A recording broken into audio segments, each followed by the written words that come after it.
thing there, which, just to give the, the strategic shareholders the opportunity to, liquidate in the market. I would say that is not the way of the future because it's been tried like 20 times. Mm-hmm. Lots of different efforts have been made to try to build a better mousetrap around allocating and dealing and building books, and the successes were far outnumbered by the failures. And I think, and there's probably a reason why they haven't been able to do it because this system is really not that broken, right? Mm-hmm. Like you got to find if the system is broken, there's room for improvement, and the outcome is better for all of the people involved. I would argue that the system as it's set up right now is pretty darn efficient. Sometimes you get some really and what's the metric for that? How do you decide if the system is working or not? Right. And I would say you have deals that price that don't go up too much and don't go down too much, that stay in some sort of reasonable statistical performance, and that is telling you that the price discovery mechanism is working. Now again, can retail come in and completely jam a stock, like Snap, for instance, that depending on who you talk to, the valuation makes absolutely no sense, and you can see the performance of a name like that because it's a brand recognition. But I mean, the fundamental business case was terrible, right? Yeah, absolutely. Absolutely. That stock traded at 17 on March 1st of last year, and it's trading now at, call it, $11. Yeah, and I hear that, by the way, those disappointing high-profile issues dampen enthusiasm in the market. Is that correct? Yeah, for sure.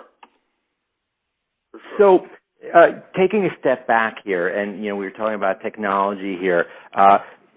Do you see any opportunity there for a more electronic interaction with the sell side, where you could receive the notices of the new issues, receive the terms and conditions. Potentially, there's virtual roadshow functionality in there. Who knows? And you can submit your IOIs. I mean, submitting IOIs, I don't think that's where you need to. Your color basically drives what your indications of interest would be. Correct?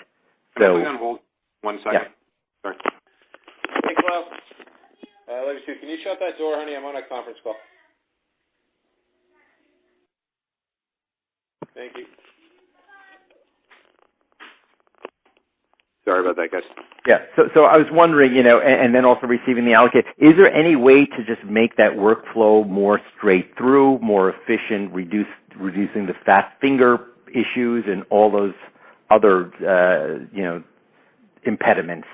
So here's, I guess the question, or I would think about it this way, like, what advantage do you have? Because ultimately, let's say Morgan Stanley is who's like number one in a lot of these deals. Morgan Stanley says, okay, company XYZ has been allocated 100,000 shares, and the price is 10. And it goes into Dealogic.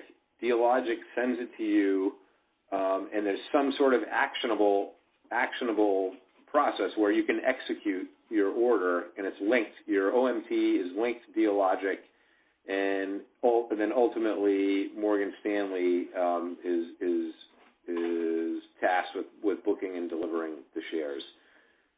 I'm not sure how that speeds up the process of the broker just calling you and saying you're done on 1 million shares. Mm-hmm. So it's so fast the way it is.